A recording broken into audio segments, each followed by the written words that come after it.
चारडी ministry के पास फिर से उच्च शिक्षण संस्थानों में हमला बोलने का एक प्रस्ताव आया है। इस बार यूजीसी ने आरक्षण के सवाल पर हमला बोला है। उच्च शिक्षण संस्थानों में शिक्षकों की नियुक्ति को लेकर, आरक्षण की कतरनियों को लेकर आइए रिपोर्ट सुनते हैं। आंखें खोलने वाली रिपोर्ट डॉक्टर सिद्धार्थ की, फॉरवर्ड प्रेस की। उच्च शिक्षण संस्थानों में शिक्षकों की नियुक्ति के नियमों में एक बड़ा परिवर्तन करने का प्रस्ताव यूजीसी ने मानव संसाधन मंत्रालय को भेजा है। यदि इस प्रस्ताव को मंत्रालय की स्वीकृति मिल जाती है तो विश्वविद्यालयों और उससे संबद्ध कॉलेजों में SC, ST और OBC के लिए आरक्षित होने वाले फैकल्टी पदों में भारी कमी हो जाएगी। यूजीसी का प्रस्ताव है कि विश्वविद्यालयों में आरक्षण लागू करने के लिए जो पूरे विश्वविद्यालय को एक इकाई मानते थे, उसकी जगह अलग अलग विभागों को एक इकाई माना जाए। अभी तक केंद्रीय विश्वविद्यालयों में पूरे विश्वविद्यालय को एक इकाई मानकर आरक्षण लागू किया जाता था।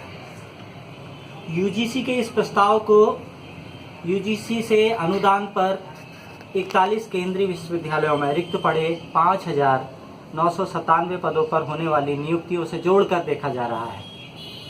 ये पद कुल पदों के 35% हैं, जिनमें जल्दी नियुक्तियां होने वाली हैं।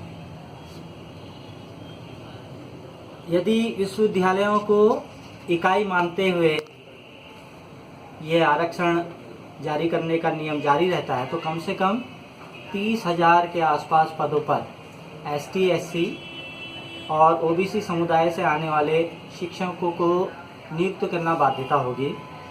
यदि विभाग को इकाई मानने का यूजीसी का नया प्रस्ताव लागू होता है तो इन समुदायों के नहीं के बराबर शिक्षक नियुक्त होंगे।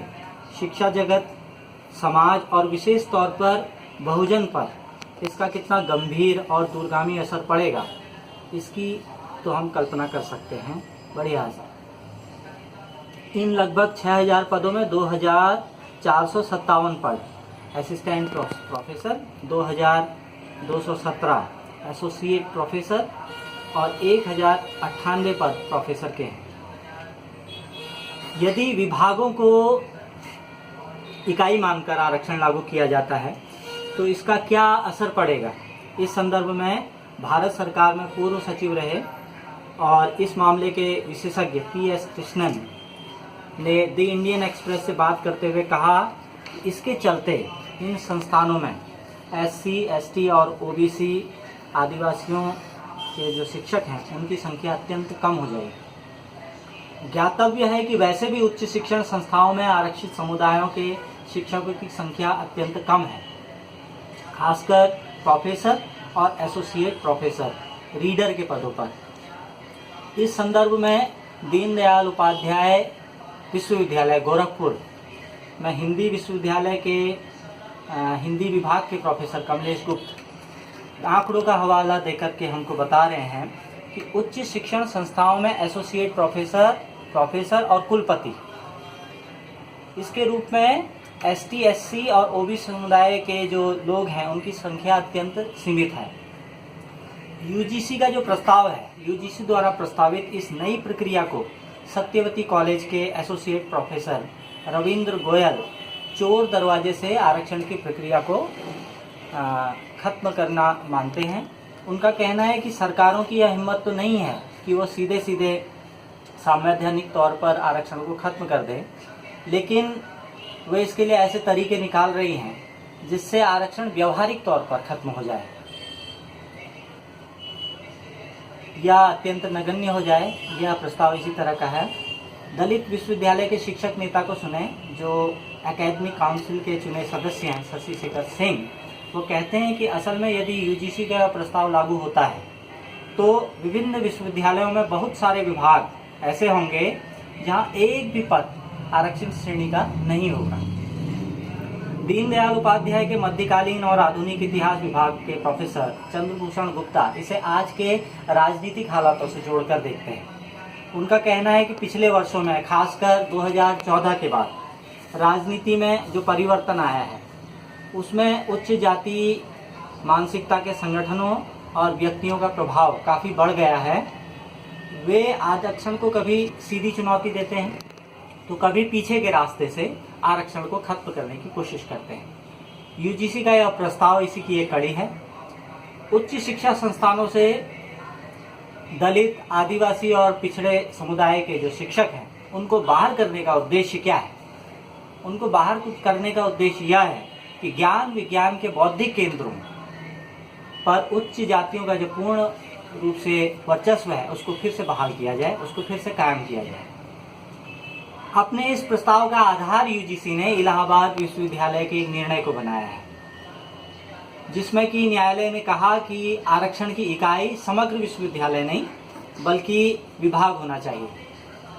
न्यायालय के इस निर्णय को आज की राजनीति से जोड़ते हुए एससी, एसटी और अन्य पिछड़ा वर्ग के आरक्षण संघर्ष समिति के संयोजक हैं दुर्गा प्रसाद यादव, वो कहते हैं कि अभी फिलहाल आरक्षित वर्गों का संघर्ष कमजोर पड़ा है, उच्च जातियों का चौतरफा वर्चस्व पड़ा है, इसमें न्यायालय भी शामिल है।